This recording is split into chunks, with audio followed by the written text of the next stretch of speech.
I'm going to say something slightly different today. I've been given a message from Dr. Husam the director of Kamal Adwan Hospital in northern Gaza. He was working in his hospital, and he has been all the way through the horrors of this conflict. Was seized by the Israeli forces, taken into Israel, tortured and beaten in the prison, and then thrown out of prison, and came back to his hospital. As he re-entered the hospital, the Israeli Defense Force came in with him and smashed equipment as he walked through his own hospital, smashed life-saving equipment and did as much damage as they possibly could. He was then ready to start work again in his work for the people of Gaza. And then his son was killed, and they buried his son in the land just alongside the hospital. His daughters were very, very badly injured. And he is now still there doing all he can to provide medical aid for the people of northern Gaza, who are, according to the UN, and I believe them, in famine-like conditions as they continue to be bombarded as the Israeli forces attempt to drive them out of northern Gaza into southern Gaza, and then I believe across the border into Egypt, remove the entire population and set up a new Gaza Strip in the Sinai Desert. Dr.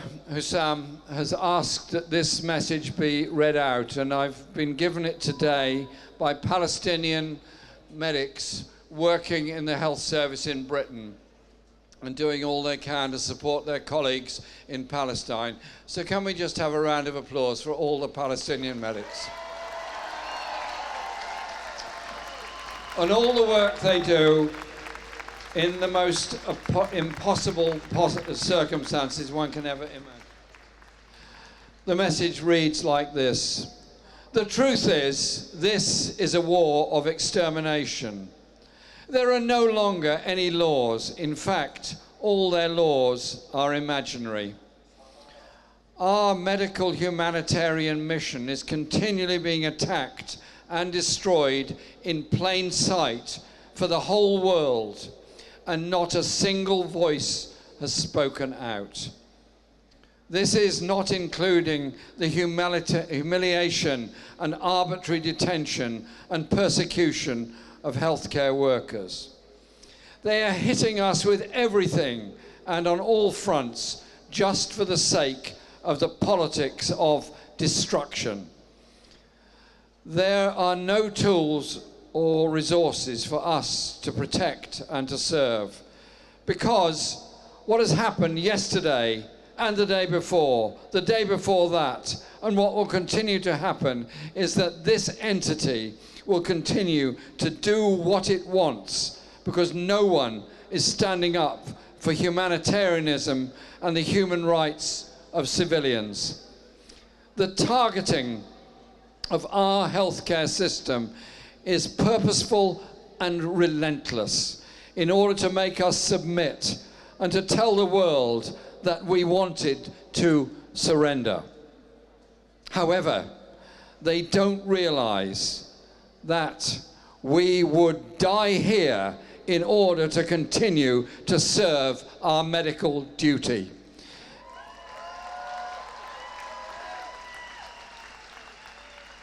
Because our message is one of humanitarianism, one that everyone in North Gaza has a right to. We have sent our humanitarian message to the world. So long as there are civilians in North Gaza, we will continue to provide our humanitarian service. We will continue to serve even to the very minimum. If only the world knew that with all those democratic and humanitarian structures, we are being exterminated. Please spread the message widely.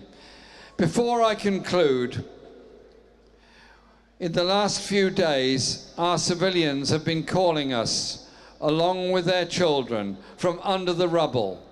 We are powerless to help them. They have now gone silent. That's a message from northern Gaza about what the people of northern Gaza are going through. Words are hard to express in this horrific situation when this country is supplying weapons to a government in Israel whose prime minister, if he wasn't prime minister, would be arrested and put in prison in Israel. If he leaves Israel to go anywhere in the world except for one or two countries, he would face an international arrest warrant.